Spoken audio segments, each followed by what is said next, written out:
Senat Amerika baru saja menunda keputusan terbesar buat industri kripto tahun ini.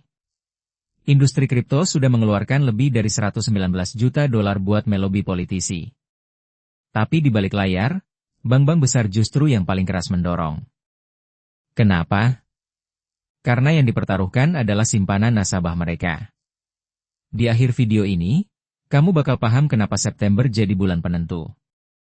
Namanya Clarity Act.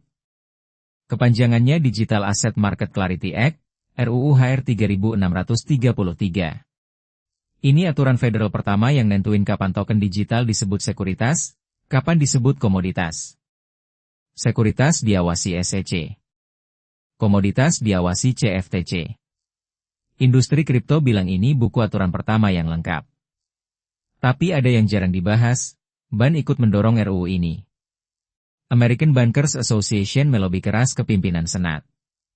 Alasannya ada di satu pasal, larangan stablecoin bayar bunga ke pemegangnya. BAN takut stablecoin yang kasih imbal hasil bakal nguras simpanan nasabah. Ini perang rebutan simpanan antara BAN dan penerbit stablecoin. Tapi di Senat, semuanya macet. Pemimpin mayoritas John Tooney dari South Dakota ngumumin tanggal 7 Agustus, nggak ada voting sebelum reses. Katanya, Demokrat bersikeras nolak voting clarity. Padahal RUU ini butuh 60 suara buat lolos dari filibuster. Komite Perbankan Senat udah setuju bulan Mei, skor 15-9. Tapi cuma 2 Demokrat yang dukung, Ruben Gallego dan Angela Alsobrooks. Masalah terbesar? Pasal etika yang nyasar ke kepemilikan kripto Presiden Trump. Trump lapor pendapatan lebih dari 1,4 miliar dolar dari bisnis kripto keluarganya tahun lalu. Demokrat nolak apa yang mereka sebut celah buat Trump. Bahkan 2 Republikan, Josh Hawley dan Jerry Moran, ikut nolak. Mereka bilang pasal stablecoin yield merugikan BAN komunitas. Sementara Washington macet, Florida gercep. Tanggal 26 Juni 2026, Gubernur Ron DeSantis tanda tangan Hamengkubuwono 175. Ini undang-undang stablecoin pembayaran yang selaras sama Genius Act, aturan stablecoin federal yang disahkan tahun lalu. Florida nentuin, stablecoin wajib didukung penuh satu sama dolar AS atau treasury bill, bisa ditebus kapan aja, dan nggak boleh bayar bunga. CEO dan CFO penerbit wajib sertifikasi tiap bulan. Bohong di sertifikasi itu tindak pidana. Kalau penerbit tembus 10 miliar dolar, mereka harus pindah ke pengawasan federal dalam 360 hari. Florida mau jadi rumah inovasi kripto.